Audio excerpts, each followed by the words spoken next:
To me, the game is mostly an excuse to hang out with all your friends and eat pizza and make some ridiculous jokes and things. We kind of end up making like a bunch of chaotic, crazy action scenes and stuff, which end up being really memorable. The game to me means an expression of self, almost a freedom or escapism from what you're currently feeling.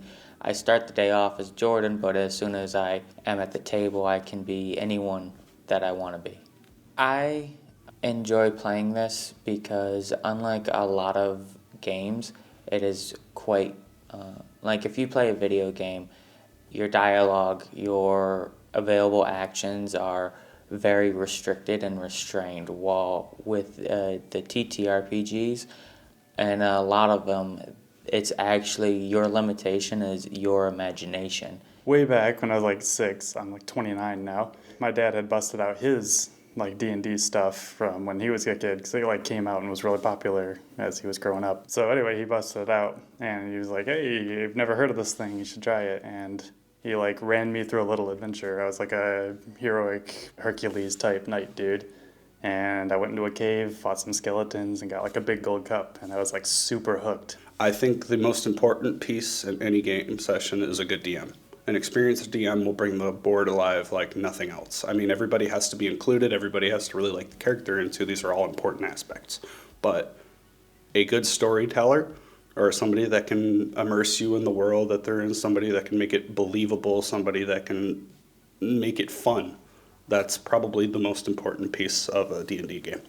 The most basic essentials would be a player handbook, a set of polyhedral dice, and at least another individual, and then you can have a session. Also, a good imagination counts unless you use a pre-made module. And from there, pretty much sky's limit. You can go as little and basic as you want to extravagant. I've seen people just do like a storytelling format to individuals who make entire landscapes and sceneries for their game. D&D is kind of a super expressive game, I feel like. Everybody does it a little bit differently. Each player plays a little bit different. Each DM runs the sessions a little bit different. Some people like it very serious, like Lord of the Rings style, and some people like it insane and ridiculous, like Monty Python style. We kind of hit the middle ground on those. What I've noticed my players typically like is we'll start with like a serious setting with serious things going on, a big evil dude who's doing mean things to everybody in the village, whatever the hell.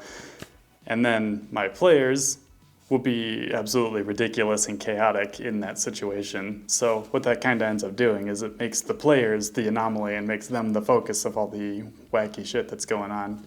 And I think we have a lot of fun with that. If you do intend to play D&D, the biggest tip I can offer you is to build a character that you're fascinated with. Somebody that you would be, say you were reading a book, and you really wanted the character to just continue to elaborate and develop. That's how I would recommend you build your character. A lot of people have shunned tabletop RPGs in general because of the past related to it, with propaganda from churches and this similar and alike. But I feel like if people actually gave it a chance, that they would actually really, really enjoy it and find that it's not what everyone has assumed it to be in the past.